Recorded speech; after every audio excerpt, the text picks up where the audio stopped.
Aujourd'hui, je vais vous présenter le cours de la deuxième unité intitulé « La nature de l'information génétique et le mécanisme de son expression » qui est dédié au niveau du première année bac sciences mathématiques. Pour entamer ce cours, on va présenter la problématique de cette unité comme suit. Au sein de chaque espèce d'être vivant, les individus possèdent en commun des caractères héréditaires spécifiques qui permettent de les différencier des autres espèces et des caractères héréditaires individuels qui permettent de distinguer un individu des autres individus de la même espèce. L'ensemble des caractères héréditaires constitue le phénotype. Ainsi, cette diversité des caractères héréditaire résulte de l'expression d'un programme ou d'une information génétique. Donc, l'information génétique est un programme qui se transmet d'une cellule à l'autre lors de la multiplication cellulaire, qui veut dire mitose bien sûr, pour s'exprimer en caractère héréditaire. Les questions qui se posent et qu'on va répondre dans ce cours sont: où se localise cette information génétique dans la cellule? Puis, quelle est la nature chimique? Et comment se fait sa transmission d'une cellule à l'autre? Et enfin, comment s'exprime l'information génétique? Donc, pour répondre à la première question, on va commencer par la localisation de l'information génétique dans la cellule. On va commencer par la première expérience. Cette expérience, comme vous la voyez, montre que chez l'amibe, qui est un animal unicellulaire, quand on sectionne une partie de cytoplasme, le fragment anucléé dégénère, alors que le fragment nucléé, ça veut dire qu'il contient le noyau, régénère. Donc, le noyau est très important pour la croissance et la régénération de l'amibe. On passe maintenant à la deuxième expérience, cette expérience qui vise le clonage de Xénope, qui est un animal pluricellulaire sur 4 étapes. La première étape, c'est le prélèvement d'un ovule de Xénope femelle verte, puis on passe à une deuxième étape qui est la destruction du noyau de l'ovule, et après, la troisième étape qui est l'insertion du noyau d'une cellule intestinale d'un Xénope albinos dans l'ovule énucléé. Et enfin, une quatrième étape qui est le développement des embryons qui ont un caractère albinos, comme vous le voyez à la fin de l'expérience. Donc, on déduit d'après ces expériences et d'autres expériences que l'information génétique qui contrôle l'expression des caractères de l'individu, soit végétal, soit animal, se localise dans le noyau. Maintenant, on va passer à connaître quelle est la nature chimique du matériel génétique. L'information génétique est l'ensemble des informations qui contrôlent les caractères génétiques de l'individu. L'ADN est considéré comme le support chimique de l'information. La molécule de l'ADN est une double hélice, double brin. Chaque brin est un polymère de nucléotides et chaque nucléotide est composé d'un désoxyribose plus un acide phosphorique et une base azotée. Donc, il existe 4 bases azotées possibles pour l'ADN, sont le thymine, cytosine, guanine et adénine.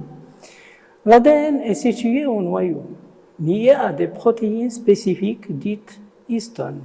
L'ADN entoure 8 histones pour former un nucléosome. Ces derniers se condensent et forment la fibre nucléaire qui se condense et forme le chromosome. Donc, toujours dans le transfert de l'information génétique d'une cellule à une autre. Donc, c'est la troisième question. La question qui se pose, comment s'effectue cette transmission sans aucune altération de l'information génétique d'une génération à l'autre? Donc, c'est le phénomène qu'on appelle la mitose. Donc, la mitose, pour définition, est un phénomène biologique qui permet la formation de deux cellules filles depuis une cellule mère. Les cellules filles sont identiques avec la cellule mère au niveau de l'information génétique. Donc, on assiste à une réservation de l'information génétique. Cette mitose, et on va la diviser en 4 étapes principales. Donc, la première étape est dite prophase. C'est le début de la condensation des chromosomes. Chaque chromosome est composé de 2 chromatides. La disparition de l'enveloppe nucléaire et la formation des faisceaux mitotiques entre les 2 centrosomes fait ces caractéristiques les plus primordiales. Ensuite, on a la phase, ou bien la deuxième phase, qui est la métaphase, où les chromosomes atteignent leur condensation maximale et se regroupent au centre de la cellule, formant la plaque équatoriale, ou bien plaque métaphasique. Durant cette phase, les chromosomes sont très clairs et observables, et chacune est formée de 2 chromatides. Puis, la troisième phase, qui est l'anaphase, où les fibres mitotiques se contractent, provoquant ainsi la fission des chromosomes depuis le centromère en 2 chromatides. Chaque groupe de chromatides migre vers un des pôles de la cellule. Et enfin, la dernière phase, c'est la télophase. Les chromosomes se décondensent et la membrane nucléaire et le nucléole se forment à nouveau. Et disparition du faisceau de division, la cellule mère se divise en 2 cellules identiques. C'est pour la cellule animale. Mais il existe 2 grandes différences entre la mitose en cellule animale et cellule végétale, comme le tableau le présente. Donc la première différence, c'est la présence d'un organite appelé centrosome qui est en prophase, s'entoure de fibres formant un aster. Alors que en cellule végétale, on a l'absence de centrosome et d'aster qui sont remplacés par des calottes polaires. La deuxième différence, c'est pour les cellules animales, on assiste à un étranglement équatorial lors de la division du cytoplasme. Alors que aux cellules végétales, la division du cytoplasme s'effectue par la construction d'une nouvelle paroi à l'équateur de la cellule mère. Donc, pour le transfert de l'information génétique d'une cellule à une autre, la mitose est une étape du cycle cellulaire. Elle est précédée par une autre étape plus longue dite interphase, dans laquelle l'ADN se duplique et chaque chromosome devient formé de 2 chromatides. L'interphase passe par 3 phases. La première, c'est la phase G1, où la quantité d'ADN est Q. Et puis, on a la phase S, ou la phase de synthèse, dans laquelle les fourches de réplication apparaissent, indiquant la réplication de l'ADN. Et enfin, la phase G1, où la réplication plutôt termine et la quantité d'ADN prend la valeur de Q. Donc l'ADN se réplique selon le mode semi-conservatif où un nouveau brin d'ADN se forme devant chaque brin original. Au cours de la phase S de synthèse, où la cellule effectue un phénomène primordial qui est la réplication de l'ADN.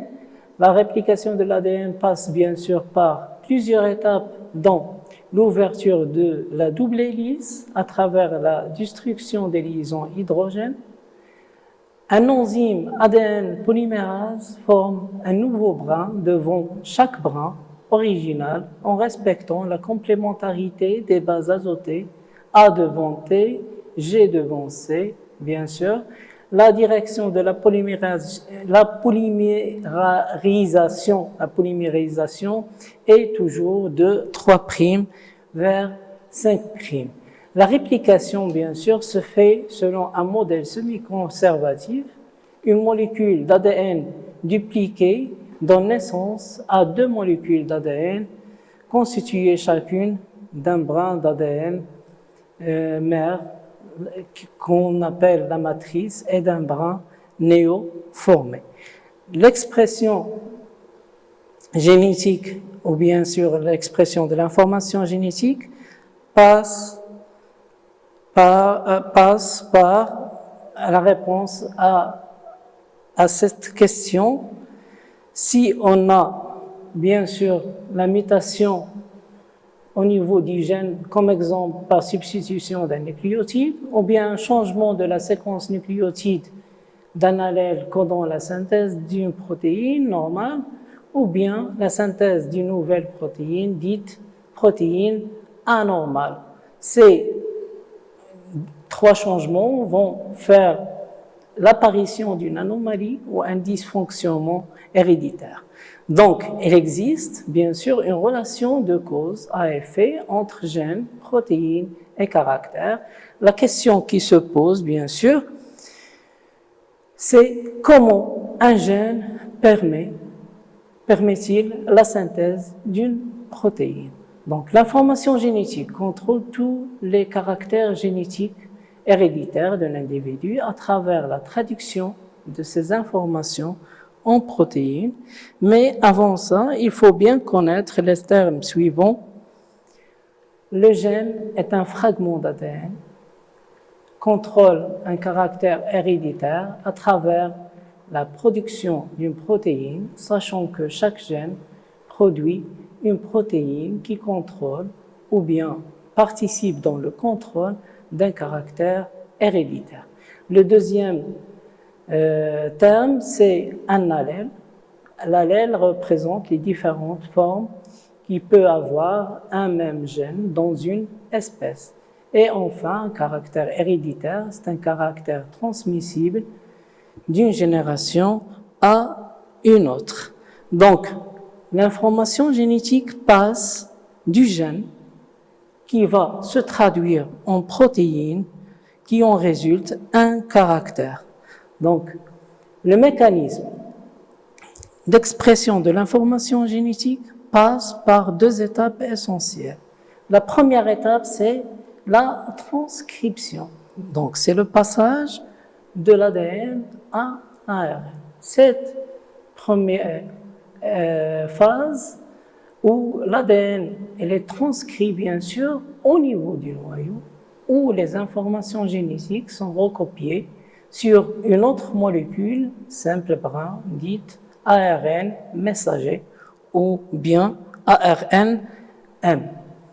La transcription commence par l'ouverture de l'ADN, puis une enzyme spécifique, ARN polymérase, forme un brin d'ARNM devant le brin transcrit de l'ADN en respectant les règles de complémentarité des bases azotées, bien sûr C devant G et T devant U à la place de l'adénine.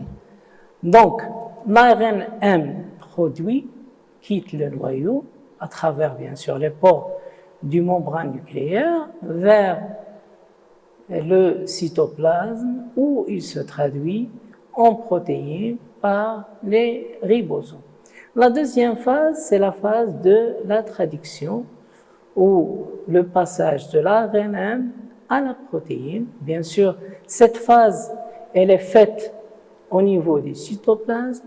Donc, la traduction commence par une étape dite l'initiation, où les 2 unités ribosomes, où les 2 unités du ribosome se fixent sur l'ARNM, ou bien messager, au niveau du codon initial AUG, qui code pour l'acide aminé méthionine. Puis l'étape de l'élongation, qui commence où le ribosome continue à se déplacer afin de lire, bien sûr, plus de codons, et à chaque codon, il se fixe un nouveau acide aminé approprié. La fin de la traduction est déclenchée lorsque le ribosome atteint un codon stop ou un codon qui ne correspond à aucun acide aminé, où les deux unités du ribosome se détachent et la chaîne peptidique, dite ou bien chaîne des acides aminés bien sûr, est libérée. Donc, le mécanisme d'expression de l'information génétique passe par deux étapes essentielles qui sont la transcription et la traduction. Pour la traduction, bien sûr, les termes qu'il faut connaître dans cette phase, en plus de savoir utiliser le tableau de la traduction du code génétique, sont: c'est quoi un gène? C'est un fragment d'ADN, code pour une protéine qui contrôle un caractère héréditaire. Et le deuxième terme, c'est le codon. Le codon, c'est une triplette nucléotidique au niveau de l'ARN. Chaque codon correspondant à un acide aminé dans le code génétique. Un anticodon, bien sûr, c'est une triplette nucléotidique au niveau de l'ARN T, ou transfert, correspondant à un codon de l'ARN M. En résumé, l'expression de l'information génétique passe par la transcription qui se fait, bien sûr, au niveau du noyau, par l'ARN polymérase pour synthétiser l'ARN M, qui va traverser les pores, bien sûr, du membrane nucléaire vers le cytoplasme, là où il sera traduit en protéines en 3 phases, bien sûr, qui sont l'initiation, l'élongation et la fin de la traduction. Pour finir, voilà quelques définitions à retenir, bien sûr. C'est quoi un ADN? C'est un acide nucléique composé de plusieurs nucléotides. Il porte bien sûr l'information génétique. Donc, il a pour structure, c'est un double brin composé de désoxyribose, un acide phosphorique et des bases azotées qui sont A, T, C, G. Donc, le deuxième élément, c'est l'ARN M. C'est un acide nucléique, transport qui a pour but ou pour rôle le transport de l'information génétique depuis l'ADN vers le cytoplasme. Sa structure, elle est différente à celle de l'ADN par sa composition qui est simple brin au lieu de double brin pour l'ADN. Elle est composée de ribose au lieu de désoxyribose et elle est pareille pour l'acide phosphorique et il y a une simple différence entre l'ADN et l'ARN sur les bases azotées. On a l'adénine, le guanine et le cytosine et l'uracile, au contraire de l'ADN qui est composé du thymine. On a l'ARN polymérase, c'est un enzyme responsable de la polymérisation du brin d'ARN depuis le brin transcrit de l'ADN. Bon, sa structure, c'est un enzyme fonctionnaire. L'ARNT, c'est un acide nucléique qui effectue le transport des acides aminés vers le ribosome. Sa structure, donc, il possède un site de fixation des acides aminés et un anticodon, et il a la même composition de l'ARN M. Pour les ribosomes, c'est une organite responsable de la lecture de l'ARN et la formation de la chaîne peptidique. Elle a pour structure un mélange de protéines, d'ARN et d'ARN plutôt composé d'une grande unité et d'une petite unité. Pour les protéines, sont une ou plusieurs chaînes peptidiques fonctionnaires. Sa structure, chaque chaîne peptidique est composée de plusieurs acides aminés. Enfin, la définition qu'il faut bien retenir et la comprendre, c'est la mutation. La mutation, c'est tout changement au niveau de l'ADN traduit par des changements de la succession des nucléotides, soit par perte de nucléotides, qu'on appelle une mutation par délétion, ou bien par l'ajout, ce qu'on le nomme insertion, ou bien enfin remplacement d'un nucléotide par un autre. Là, on parle de mutation par substitution. Ici prend fin notre cours. Merci de votre attention et au prochain cours, Inch'Allah.